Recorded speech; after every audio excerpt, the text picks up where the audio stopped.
So to give you some background, I used to be kind of a mess, okay? I didn't really care about anything or anyone. I used to have a lot of guilty pleasures, and I would often sit on my butt almost every day just playing video games. That was all I would care about. That was my whole world. Until one day, my family and I decided we should take a trip to South Korea, just for fun. Because I had never been to South Korea and I always wanted to go. So, we booked a tour for 4 days and I thought, what's the worst that could happen? Well, it turns out, those 4 days became one of the wildest, most unexpected experiences of my life.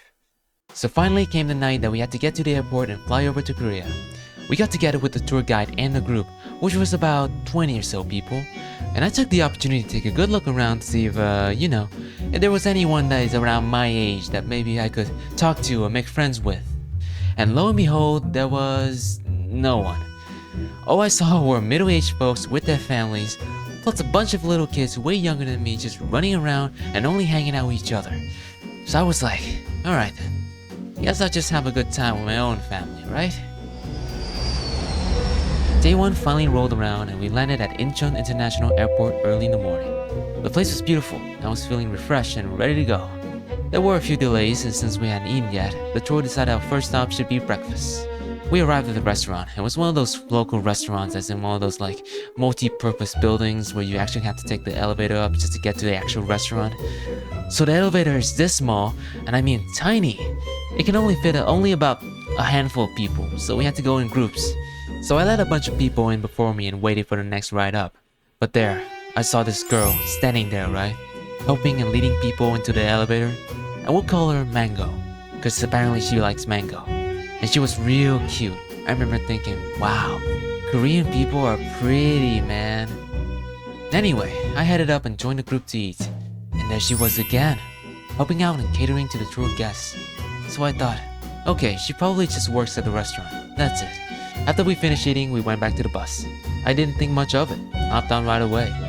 But little did I know, Mango got on the bus too. Huh? So for our first destination, we headed to a Chinatown. We got out and started walking around, but there she was again. But this time, holding the tour flag and walking with the group. And I'm over here like, putting 2 and 2 together and thinking, wait, she's part of the tour staff. But she was like so young, around my age. She looked like she was 18 or 19. What is she doing here as a tour guide? I figured, okay, she's probably learning to be a tour guide. That's it. And off we went to the next location, which was Nami Island. Beautiful place. We made it to the pier to catch the boat to get to the actual island, and that's when I finally worked up the courage to talk to Mango. I asked if she was part of the tour, and if she was related to our local guide since they looked so alike. Turns out, the local tour guide was her aunt, and Mango was tagging along to learn the ropes and become a future guide. Just as I expected. So I was like, great, but I still refer to her as younger than me. So we got into the boat, and I asked her what year she was born in, and she said 2004. In my head, I was like, oh no, she's older than me by 1 year. I am 2005, I said. She just laughed it off while I stood there embarrassed out of my mind. Funny moment though. Then we finally got to the island, and the tour allowed us to freely explore around or follow the tour guide and they'll talk about the island. We kind of split into smaller groups, and it just so happened that I was walking in the same group as her. It makes sense though. I mean, I wanted to stick with the tour guide, and of course she was following her aunt. I also happened to travel with my little cousin, who is about 11, and the grown-ups in my family thought that, hey, why don't you 3 kids walk around and explore the place together? And I was like, sure, why not? So the 3 of us wandered into the Song Museum, which was pretty cool. But halfway through, a staff member came up and told us they were closing soon, so we had to book it and hurry out there. Then we got to this really beautiful garden area, and out of nowhere, Mango wanted me to take some photos of her. I was like, wait, what? She started posing like a total pro, and I snapped the pictures. When she came to check them, she got so mad at me for not being very good at taking photos. So she kinda scolded me in Korean, but in a really kind and cute way. When it was time to head back, we made our way to the front of the island to wait for the boat. It was taking forever, so I decided to wander over to the edge of the water and just enjoy the view quietly by myself. Then suddenly, she spotted me standing there alone and came over to chat. I was really surprised, but I had to act all cool and stuff. And we chatted for a bit about light topics, and she suddenly asked me if I had a girlfriend yet. And in my head, I was like, what? Who asked this question this early in meeting someone? Now keep in mind, we had only met each other a couple hours ago. And so I reluctantly said, no, unfortunately the time hasn't come yet. Anyway, day one was over and I got back to the hotel and I just can't stop thinking about Mango. She was so friendly and nice in the way she interacted with me. It was almost like we had been friends for a long time. Day 2 was a bit more low-key. We visited Gyeongbokgung Palace and the National Folk Museum of Korea, and Mango and I talked here and there, but mostly we kept our distance. I tried some banana milk, enjoyed a dalgona candy, and later we went to Everland and even stopped by a Korean ginseng center. That was fun.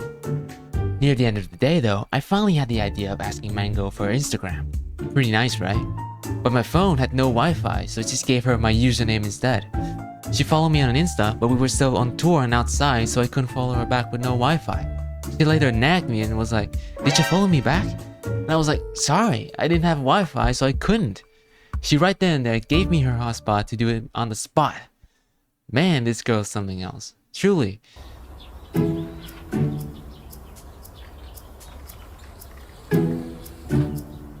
On day 3, we went to Cheonggyecheon Stream. It's a restored urban stream running through downtown with small man-made waterfalls and stepping stones. Kinda romantic, isn't it? We went there and just so happened to sit together underneath this bridge here. We chatted for a bit, and then I looked away, and then she sneakily splashed water on me. I was completely caught off guard, but of course, I had to splash back, and then we both ended up laughing. But think about it. Truly wild for someone whom I've only met for 3 days, okay? Keep in mind, we have only met for 3 days, and she's acting like we've been friends since middle school. Okay, I'm gonna be honest, I was a little flustered, okay? Maybe more than a little. And yes, I also did ask her for a couple of selfies, so bam! Please tell me I did well. Now, if you think meeting her was just a lucky coincidence, wait until you hear this. On the final day, we were headed to Seoul Tower and needed to take the bus. I got on first, chose to stand near the front to leave seats for the others, and Mango went to the back, sitting in the corner. Now, one of my family members was kinda slick. They told me, "Hey, there are more spots back here. You don't have to stand, come and sit here instead." And well, I obliged. But, being the gentleman that I am, I sat in the middle and left a spot between me and her just to give her some space. You know, since the bus can feel pretty crowded. But here's the crazy part. The bus made a few more stops, letting more people in. And one lady decided she would head to the back to sit since there was exactly one spot left. She was heading down the middle and I was like, "Are you serious?" As I was sweating profusely. I then took the opportunity to scoot over right next to Mango to let this lady sit in the middle.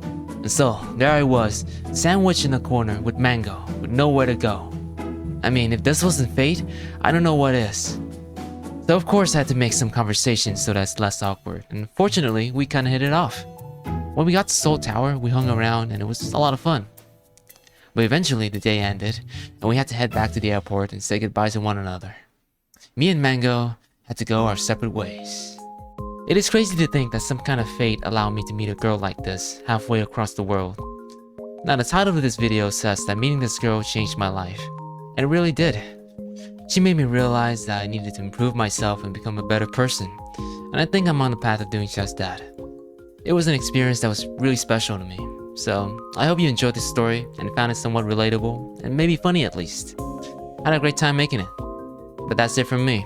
Goodbye, and see you again.